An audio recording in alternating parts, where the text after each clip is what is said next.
The year is 1865. 4 years of bloodshed and war have just came to an end. The North was victorious, and it was time for them to decide how exactly to proceed with the ensuing Reconstruction, and there were varying proposals on how to do it. Lincoln favored a moderate approach, infuriating many of the hardliners within his party, known as the Radicals, or Radical Republicans. His vice president, Andrew Johnson, a Southern Democrat from Tennessee, wanted an extremely lenient approach to Reconstruction. But for the time being, it seemed that the main clashes would be between Lincoln and the hardliners. But that wouldn't be the case, thanks to a poorly executed assassination plan. Now, you probably know that I'm talking about John Wilkes Booth and him shooting Lincoln in the head. But there was more to it. Lincoln wasn't the only target. In fact, the assassination plot extended far further, and the plot was made with a broad purpose of reviving the Confederate war effort. And the ultimate end goal was to create enough chaos in the federal government to make that happen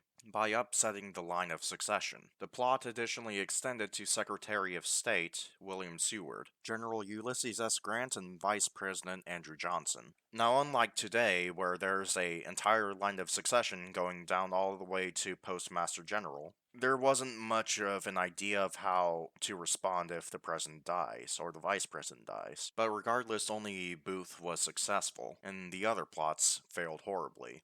One failed because the assassin fell off his horse and broke his arm. The other because one guy felt guilty and got drunk the night before.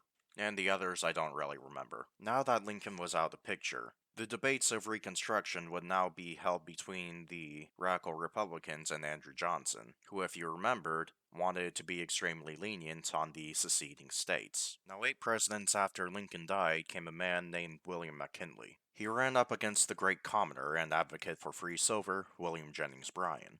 But presumably because of the distaste around President Grover Cleveland at the time, McKinley came out at top. Around 3 years into his presidency, though, McKinley encountered a bit of an issue. His vice president just died, and he had to pick a new vice president. Business leaders and influential party officials advocated for the very rambunctious Theodore Roosevelt as his vice president, a position that held no power. Roosevelt's views and significant influence spooked many big business leaders and party officials, and they wanted to keep him out of the picture.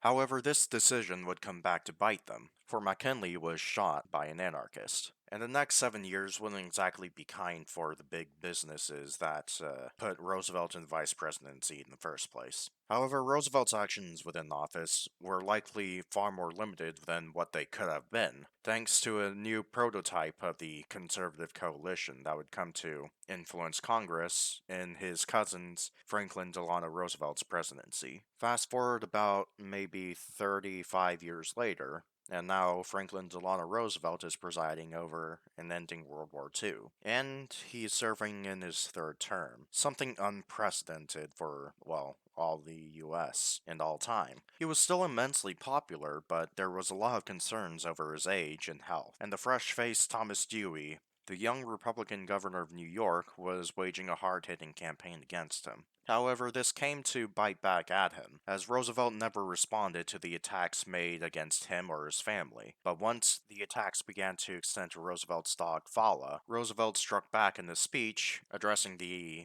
claims made against him, ultimately humiliating the Republicans.